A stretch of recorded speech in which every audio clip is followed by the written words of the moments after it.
Oh Yahvé, nous te disons merci pour ton amour, merci pour ta fidélité, merci pour ta grâce, merci pour tout. Gloire à toi Seigneur, gloire à toi. Seigneur, merci pour ce que tu as fait pour nous depuis le début de la semaine. Merci pour ta grâce, merci pour tes bienfaits. Gloire à toi Seigneur, gloire à toi mon Elohim, gloire à toi Père, dans le nom de Jésus-Christ de Nazareth. Merci Père, au nom de Yeshua Mashiach. Amen. Est-ce que nous pouvons encore dire merci au Seigneur pour son amour indescriptible? Frère, croyez-moi, si nous sommes debout, c'est par l'amour du Seigneur. Si nous pouvons nous approcher de lui, c'est par sa cause ton amour qu'il a manifesté en Christ.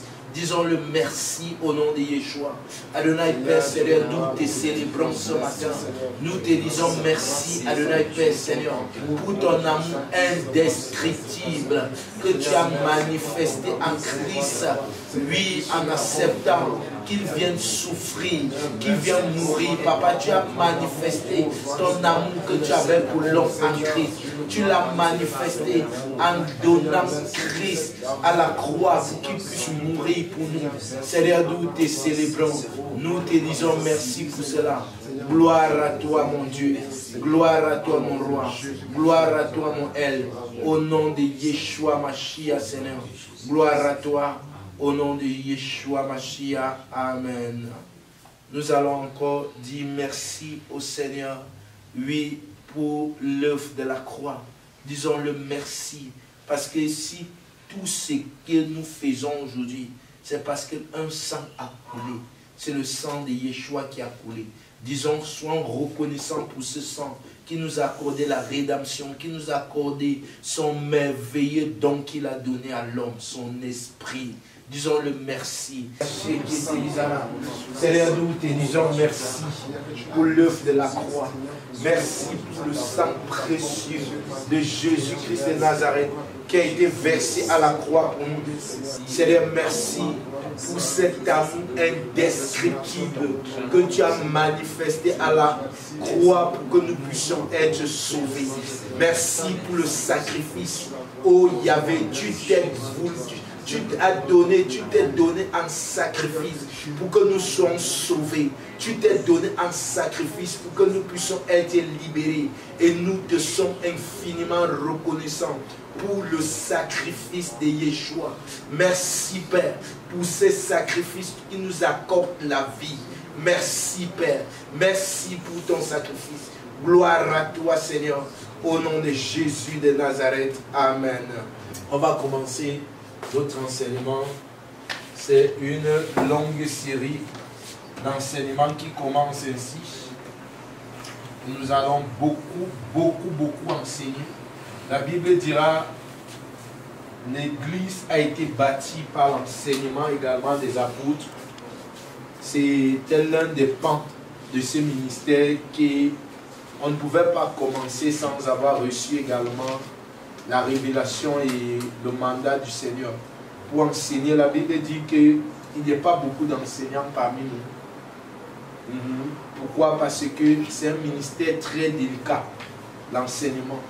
L'enseignement, l'Église n'est pas bâtie en dehors de l'enseignement.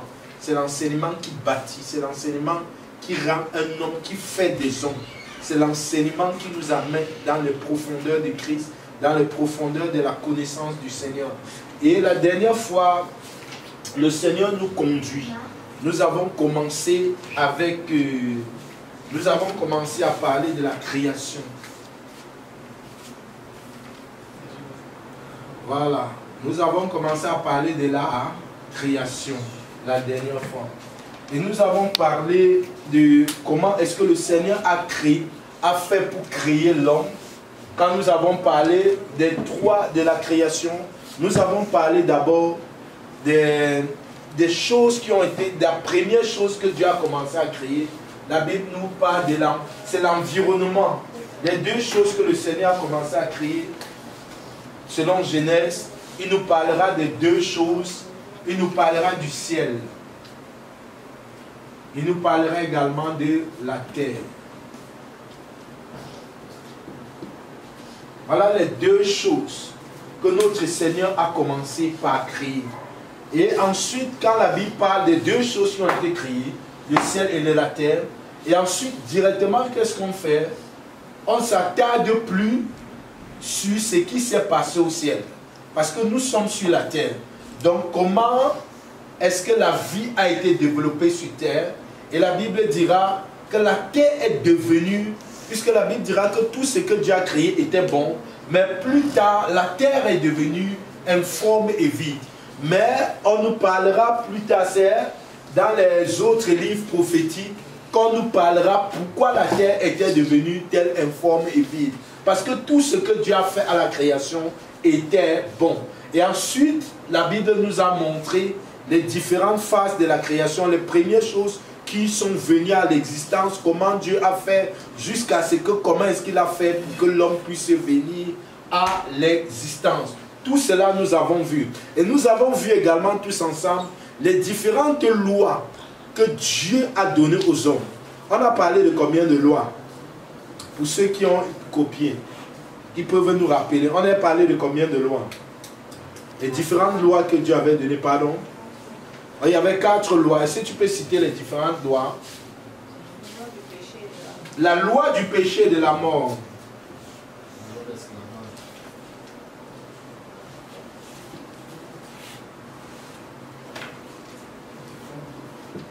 La loi du péché et de la mort. La deuxième loi, c'était quoi?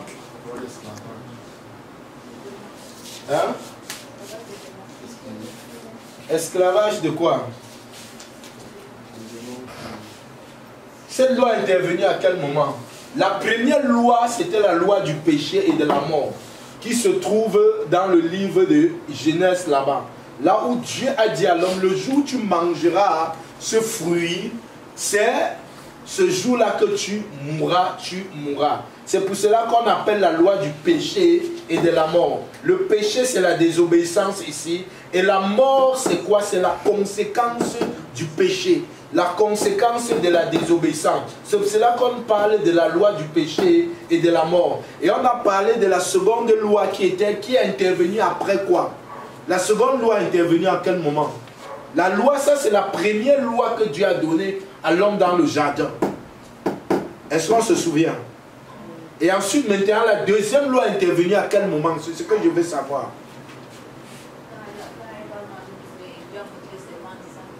Voilà, on va dire tout simplement que la deuxième loi est intervenue après la désobéissance, après le péché. Donc ça veut dire que cette deuxième loi vient tout simplement après quoi? Suite à ceci, à la désobéissance. Donc après la chute de l'homme dans le jardin, il y a une deuxième loi qui est venue, où Dieu a donné la domination de l'homme, où Dieu a donné à Satan la domination sur l'homme. Et effectivement, ça a impliqué la domination qui a été donnée à Satan sur l'homme. Ça a impliqué que Satan puisse arracher toutes les richesses, tout ce que Dieu avait donné à l'homme. Parce que quand la Bible nous dira là-bas que tu ne peux pas entrer dans la maison et opérer là où il y a un homme fort, sans au préalable l'avoir lié, l'enchaîner et le faire quoi? Et le dépouiller de tous ses œuvres. Donc, et c'est ce qui s'est passé.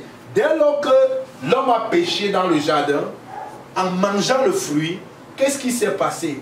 Dieu a donné à Satan la domination sur l'homme.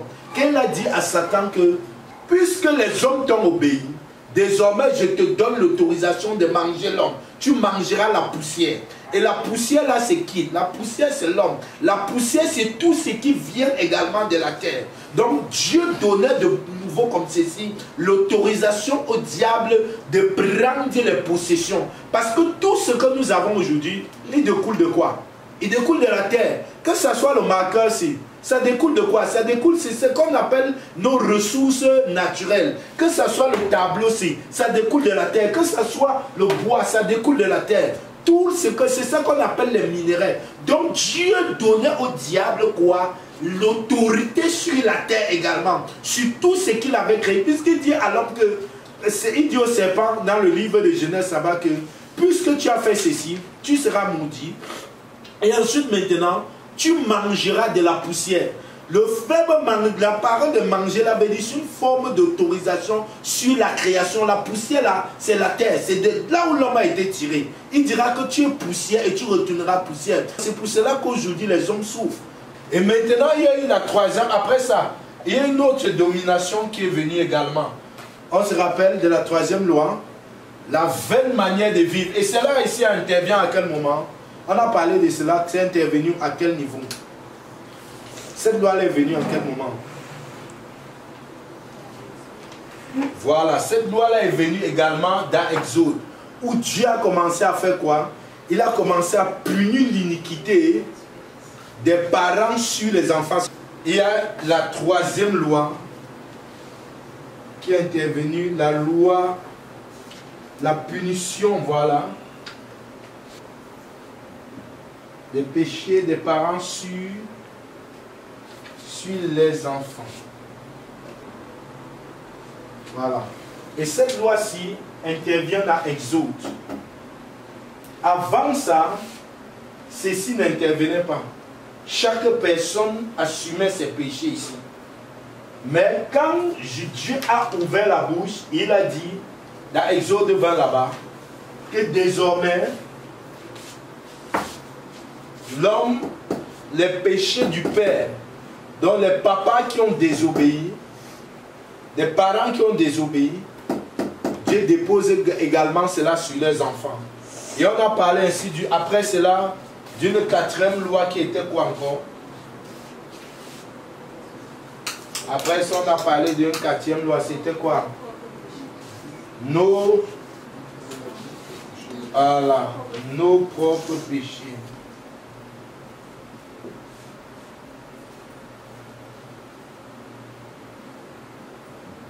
Donc, vous comprenez ici que il y a eu trois ceci.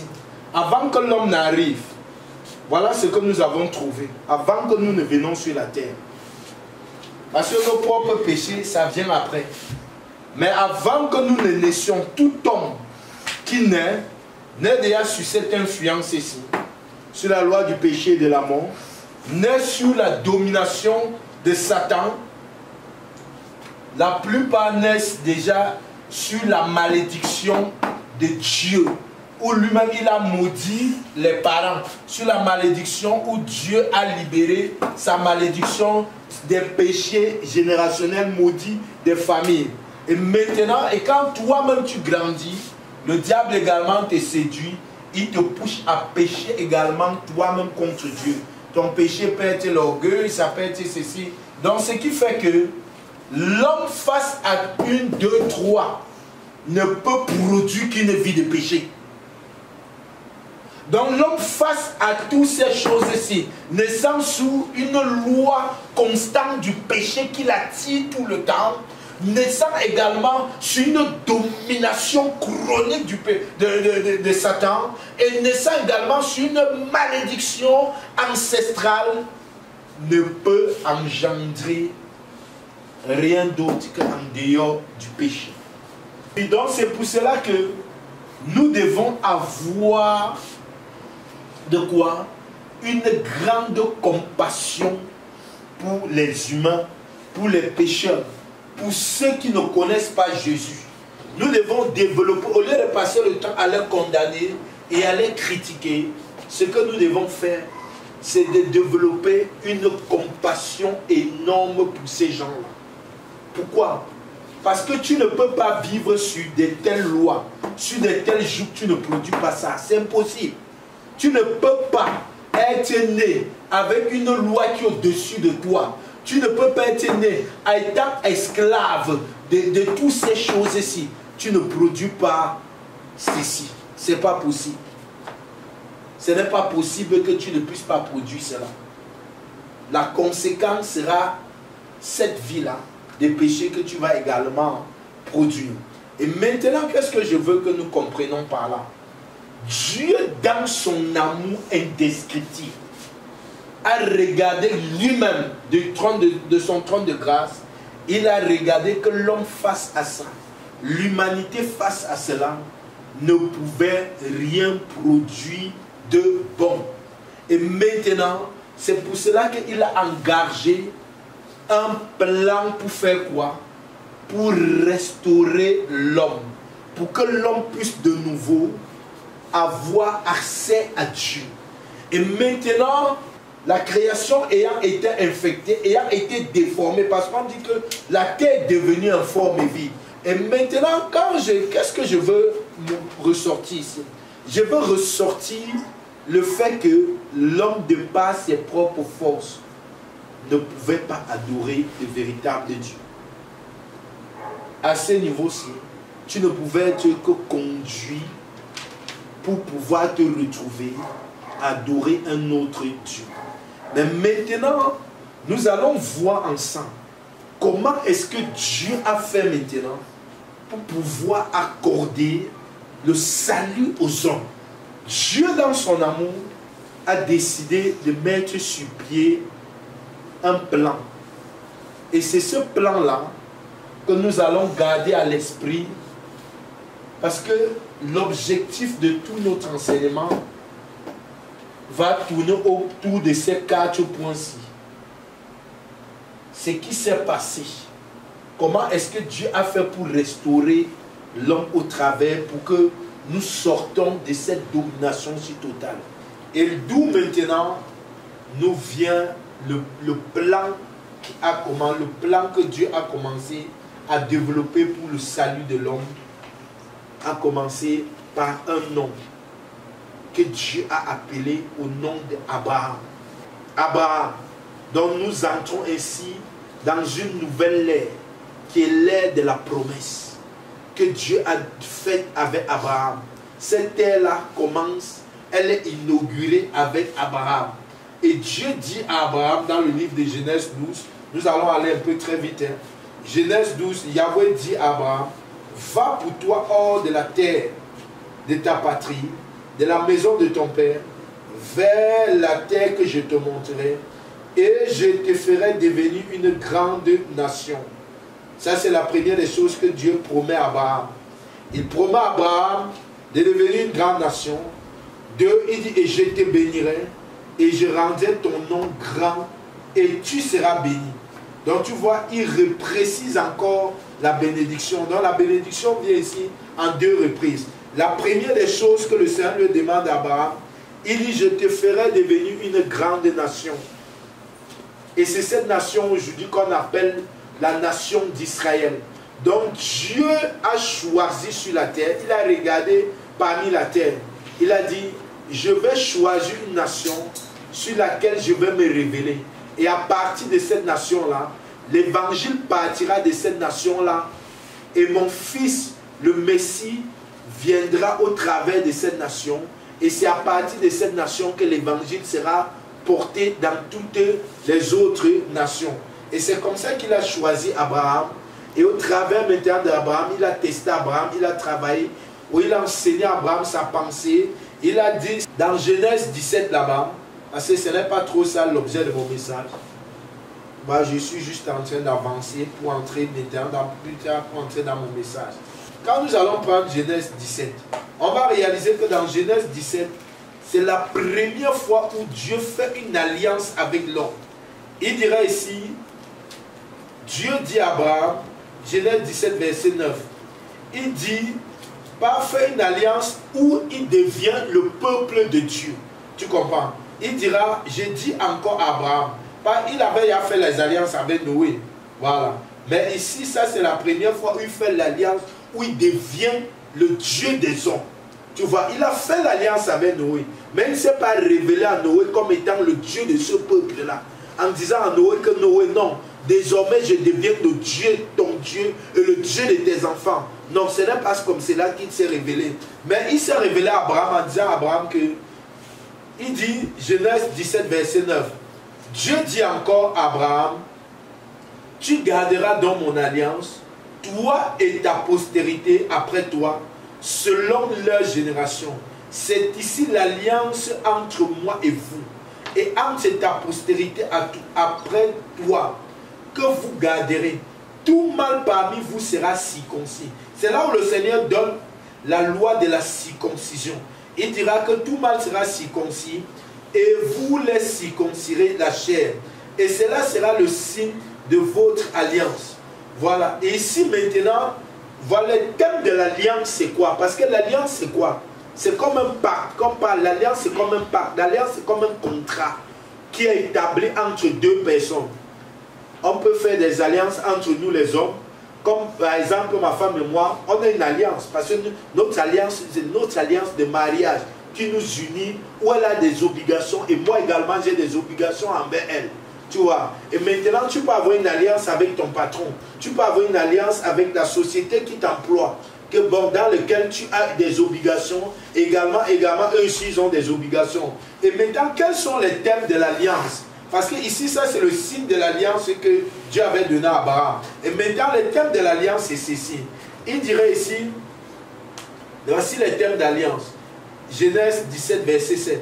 Il dit, j'établirai donc mon alliance entre moi et toi, et entre ta postérité et toi, selon la génération, et ça sera une alliance éternelle en vertu de laquelle je serai ton Dieu et celui de ta postérité après toi. Et ça, c'est la première fois où Dieu se révèle à Abraham en disant à Abraham que l'alliance que je fais aujourd'hui avec toi, désormais, je deviens ton Dieu. Tu comprends? Puisque dans les familles, les gens ont les dieux. Les Abraham, les autres gens avec les dieux. Tu comprends? Dieu dit à Abraham que désormais, je fais une alliance où maintenant, moi, je deviens ton Dieu et ta postérité. Donc, tous ceux qui naîtront de toi également et tous ceux qui croiront également seront également, je vais également devenir leur Dieu. Et maintenant, il a donné un signe que maintenant, pour que cette alliance puisse fonctionner dans la vie de tes enfants, il faudrait que tout cela puisse être circoncis. Donc, tu peux être enfant d'Abraham en ce moment-là, et si tu n'étais pas circoncis, ça veut dire que Yahweh ne pouvait pas être ton Dieu. Et si Yahweh n'est pas ton Dieu, tu ne pouvais pas bénéficier également des bénédictions et des paroles que Dieu avait données à Abraham en celui-ci. Tu comprends? Parce que quand il y a une alliance, il y a également les clauses qui amènent à respecter l'alliance, qui permettent que Dieu puisse œuvrer. Et les clauses ici, c'était quoi? C'était la circoncision. Pour que le peuple d'Abraham, la postérité d'Abraham puisse marcher sous le contrôle du Dieu des cieux, il fallait tout simplement qu'il puisse se circoncire. Donc dans la maison d'Abraham, si Abraham avait les enfants et que les gens ne cherchaient pas à se circoncire et qu'ils refusaient de se circoncire, il ne devait pas être le Dieu. Abraham ne devait pas partager le même Dieu avec Abraham. Et ce qui fait qu'ils ne pouvaient pas adorer ensemble. Ils ne pouvaient pas faire un certain nombre de choses ensemble sur comment communier avec le Seigneur. Pourquoi? Parce que leur Dieu n'était pas le même Dieu avec eux, avec Abraham. Et c'est à partir de là que vous allez voir que on va commencer à attribuer à Dieu le nom par rapport aux familles, le nom par rapport à Abraham. On dira le nom par rapport au père. On pourra dire le Dieu de ton père. Le Dieu de ton père, pourquoi? Parce qu'il s'est révélé en disant que désormais, voilà le Dieu de mon père. Et le Dieu ici, il s'est révélé à Abraham comme étant, il a dit, je suis le Dieu tout-puissant. Tu vois? Et c'est comme ça qu'il s'est présenté à Abraham en disant que le Dieu tout-puissant. Donc il n'y a pas une autre puissance qui pouvait dépasser celle de notre Dieu. Et c'est comme ça qu'il s'est révélé à Abraham, en disant à Abraham que le Dieu tout-puissant, donc tu n'auras pas à craindre un autre Dieu sur la terre. Et c'est la même chose qu'il disait à ses enfants, que Israël, vous n'avez pas à craindre un autre Dieu en dehors de moi, parce que je suis le Dieu tout-puissant. Aucun de ces dieux ne peut rien contre vous. Peu importe ce qu'ils font, ils ne peuvent rien contre vous. Donc, vous, la seule chose que vous avez à faire, c'est d'obéir à mes commandements et d'obéir à ce que je demande. Et maintenant, quand il quitte l'Égypte, c'est là où maintenant, Dieu décide à se révéler à son peuple en lui disant que bon, aujourd'hui vous formez une nation. Il donne maintenant à Moïse ce qu'on appelle les lois. Il amène Moïse dans sa présence. Il dit à Moïse, je vais te donner les lois. il y avait la première loi qui était liée au temple. C'est là où maintenant il y a une nouvelle chose qui entre.